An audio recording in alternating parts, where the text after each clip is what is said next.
오늘은 자바스크립트 클로저 두 번째 영상입니다.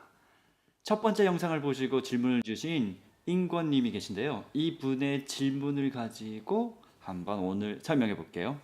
질문 주신 코드를 조금 변형했어요. 버튼으로 바꿔봤는데요. 타이머 대신에 이 코드를 보면 여기 버튼 3개가 있어요. 이 버튼 3개를 이 돔 엘리먼트들을 하나씩 가져와서 버튼스라는 배열에다가 넣고요. 이 set 클릭 함수, set 클릭 함수를 호출해서 포문을 도는 거예요. 이 포문을 돌면서 각 버튼에다가 온클릭을 지정하는 거죠. 그럼 온클릭에서 뭘 하냐면 클릭하면 I라고 로그를 찍는 거예요. 이 포문에서 보면 I 번째 버튼에다가 클릭을 했을 때 I라고 찍어라 라는 걸까 목적이잖아요. 근데 실질적으로 이제 실행을 시켜보면 버튼을 0을 눌러도 3, 1을 눌러도 3, 1을 눌러도 3이 나와요. 모두 다 3이 나오는 거죠. 그래서 왜 3이 나와요? 이런 질문이었고요. 두 번째는 이걸 let으로 바꿔요. var 대신에 여기 단지 요 부분을 var i는 0 대신에 va let i는 0을 넣었을 때 정상 동작한다는 거예요. 봅시다.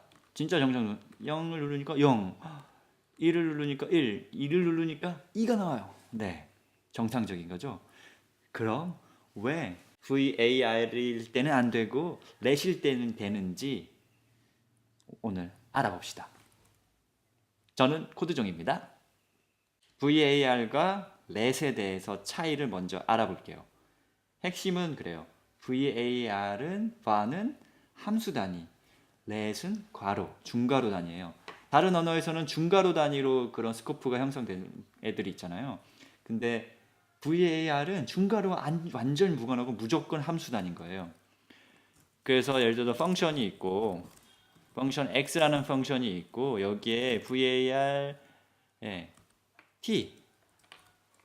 t라고 해서 중괄호가 막 안에다가 있고 여기에다가 뭐 1 넣었어요. 그리고 중괄호가 끝났는데 t를 실행해 보면 어떻게 되냐? 이렇게 나와요. 1이라고 나오죠. 1이라고 나오는 이유가 이 중괄호 안에 바로 이제 t를 선언했지만 t는 이 중괄호와는 아무 상관없고 이 함수 x라는 함수 이 범위 안에서 이 여기에 이제 스코프 함수의 스코프에 들어간다는 거죠. 그럼 let은 뭐냐? 중괄호인 거예요.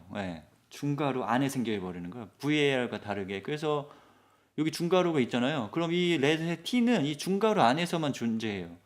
만약에 중괄호가 여러 개 있으면 여기까지만 접근이 되는 거예요. 그래서 콘솔 로그 t를 여기에서 찍는다고 해도 저장을 해보면 여기 에러가 나죠. t가 선언되어 있지 않대요. let은 여기처럼 이렇게 중괄호 요 범위 안에서만 존재하는 거예요. 그래서 var은 함수 어디에서 선언이 되든 간에 어느 괄호가 아무리 많이 중첩되어 있어도 그걸 싸고 있는 가장 가까운 함수의 스코프에 들어가게 되고요. 중괄호 let은 가장 가까운 중괄호의 그 스코프에 들어간다는 거죠. 그럼 이 코드에서 스코프가 어떻게 형성되는지 그림을 그려봅시다. 만약에 클로저와 스코프 체인에 대한 지난 영상을 보지 않았다면 그거 먼저 보고 오세요. 그 영상 링크는 오른쪽 위에 달아놓을게요. 자, 여기서 보면 그렇습니다. 먼저 이제 글로벌 함수가 이 전체가 실행되면서 스코프가 하나 생기겠죠. 자, 그럼 글로벌 스코프를 그려봅시다. 스코프가 뭐라 그랬죠? 변수의 값을 찾아볼 때 들여다보는 곳이 스코프예요. 그러면 여기 이 전체, 이 글로벌에 해당하는 이 전체가 실행될 때 표가 하나 생성되겠죠. 이 스코프는 글로벌 스코프예요. 그럼 여기에는 뭐가 들어가냐면 선언된 변수, 그 다음에 선언된 함수 이름이 들어가겠죠. 그래서 여기 선언된 애들을 보면 btn, btns, 그 다음에 setClick이라는 함수가 선언돼 있죠.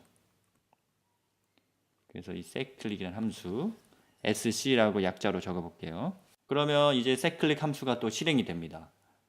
그럼 setClick 함수가 요 부분이 이제 실행이 될 때 이 setClick 함수를 위한 스코프가 생기겠죠. 스코프, setClick을 위한 setClick을 위한 스코프가 형성돼요. 그럼 여기에 들어가는 변수 값은 뭐겠어요? VAR로 선언된 변수, 그 다음에 이름이 명시된 함수 찾아봅시다. 그럼 쭉 찾아보면 단 하나 여기 var i는 0이 있어요.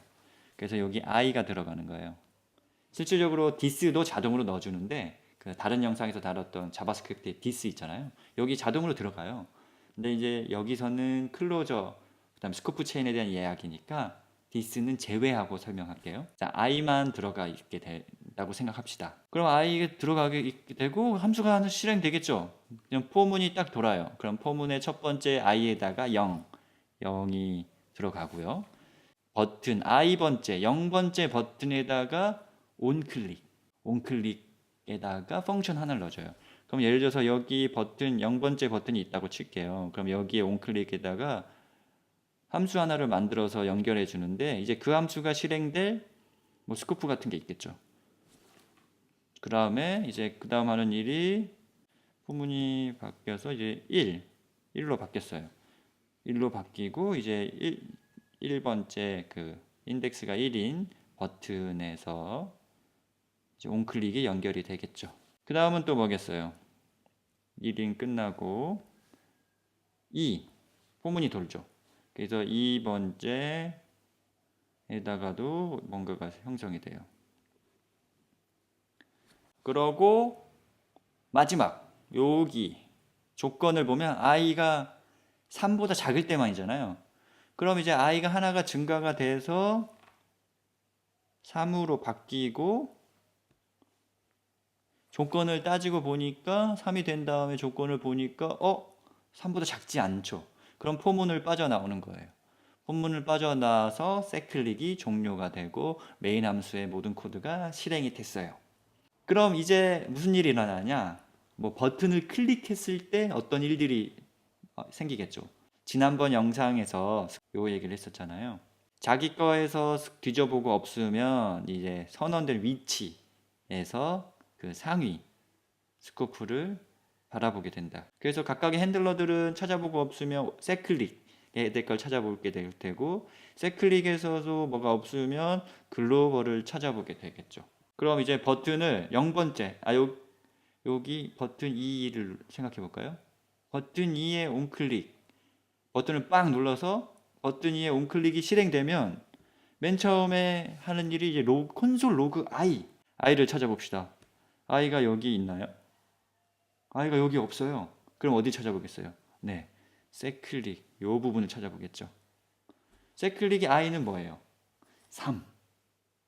원래는 우리가 2를 찍고 싶고 뭐 1번 버튼을 누르면 또 1을 찍고 싶고 0을 누르면 0을 찍고 싶었지만 자기 거에서 뒤져서 없으면 뒤져보는 곳이 그 다음 들여다보는 곳이 바로 여기 setClick이겠죠. 그렇기 때문에 3. 네, 박지성도 아닌데 자꾸 그렇기 때문에라고 하네요. 네, 그렇기 때문에 3이 계속 나오는 거예요. 여기까지는 이제 이해됐어요. 그럼 이거를 let으로 바꿨대요. 두 번째 이어진 질문이 그거였어요. 아니 let으로 바꾸면 정상 작동한대요. 정상 작동하죠. 0 누르면 0, 1 누르면 1, 2 누르면 2 정상 작동해요. 그럼 이거는 왜 이렇게 됐는지 한번 살펴봅시다. 그럼 let으로 선언했을 때 중간에 스코프가 하나 더 있는 거예요. 그 스코프는 그 중괄호에 의해서 생성된 스코프인 거죠. 원래 지금 우리 여기 온클릭을 감싸고 있는 여기 온클릭 함수를 감싸고 있는 중괄호가 존재하죠. 그럼 여기 실질적으로 이 onClick이 이 새클릭 뒤져서 없을 때 새클릭을 먼저 뒤지는 게 아니라 let으로 선언한 애가 있기 때문에 let으로 선언한 애를 먼저 뒤져보는 거죠. 먼저 뒤져보고 없으면 새클릭을 뒤지게 돼 있어요. 이거는 선언한 위치에 따른 거죠. 그래서 맨 처음에 이 sec onClick 이 함수를 뒤져보고요. 뒤져봐서 없으니까 이 포문의 중괄호 이 let으로 형성된 이 중괄호를 뒤져보고 이 새클릭을 뒤져보고 그 다음에도 없으면 이 글로벌을 뒤져보는 거죠. 그럼 여기서 힌트는 우리가 i가 여기에 형성되는 게 아니라 let을 하게 되면 함수인 여기가 생성되는 게 아니라 i니까 여기에 let이니까 여기에 형성된다는 거예요. 그러면서 포문을 돌 때마다 여기다가 새로운 중괄호가 시작하니까 새로운 값을 계속 넣어주는 거죠. 이렇게 해서 두 번째 포문을 돌 때 두 번째 중괄호가 또 새롭게 형성되니까 0, 그 다음에 여기 1, i, 1을 형성되고 그 다음 1번째 onClick에 연결된 애가 이렇게 있는데 얘가 뒤졌을 때 없으면 여기 뒤졌을 때 없으면 이렇게 가는 거예요. 여기를 실행할 때 onClick 0번째 버튼 눌렀을 때 그 다음 없으니까 뒤져보는 곳이 여기겠죠. 여기니까 0이 나오는 거고요. 1번째 버튼을 눌렀을 때 없을 때 뒤져보는 곳이 여기니까 그래서 정상 동작하는 거죠. 한 가지 그래도 좀 의문이 가는 부분이 있죠. 뭐냐면 바로 이 부분이에요. 이 스코프, 중괄호 스코프에 i가 성성되는 건 알겠어요. let을 하니까. 근데 계속 값이 변하잖아요. 유지되는 것도 아닌데 그럼 i를 어떻게 증가시키냐? 이게 의문인데 이게 let이 포문에서만 좀 특이하게 동작하는 거거든요. 이 중괄호에서 생성될 때가 사라져야 되는 거죠. 그래서 계속 다른 중괄호에서는 그 i 값을 증가해도 전혀 다른 i라고 전혀 다른 i잖아요. 이 그림에서 보듯이 전혀 다른 i인데 마치 같은 값인 마냥 계속 증가하고 있는 거예요. 요거는 그 포문에서만 있는 특징이에요. 그건 어떻게 이해하냐? 좀 약간 변태 같긴 한데 좀 편의 때문에 이렇게 만든 것 같아요. 제일 쉽게 보는 방법이 바벨에서 let이 없던 시절 ES5 기준의 코드로 바꿔줘요. 바꿔준 코드를 한번 보면 이런 식으로 동작하는 거라 감을 잡을 수 있죠. 여기서 보면 포문을 도는데 어떻게 하냐면 따로 루프라는 함수를 만들고 그 루프에다가 i를 넘겨줘요. 그럼 이 i 여기 파라미터로 아규먼트로 받은 이 i는 요 함수 펑션 루프의 스코프에 형성되겠죠. 그래서 얘가 i를 계속 주입해 주는 거고 그 주입해서 실행할 때마다 여기 새로운 루프 i 이 루프 i의 스코프가 형성되고 그 안에서 onClick이 형성되는 거예요. 이게 무슨 얘기냐면 여기서와 좀 비슷해요. 여기 초록색으로 파란색으로 만들었던 이 스코프 있잖아요. 얘가 결국에는 아까 그 루프 펑션으로 만드는 거랑 똑같은 일을 하는 거죠. let이지만 중간에 하나의 let과 var의 차이는 있지만 중간에 하나의 더 스코프를 만드는 거예요. 그래서 이렇게 동작하는 거거든요.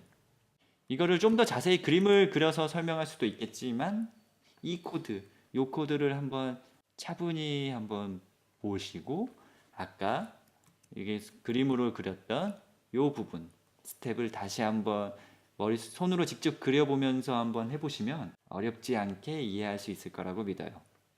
오늘 설명은 여기까지고요.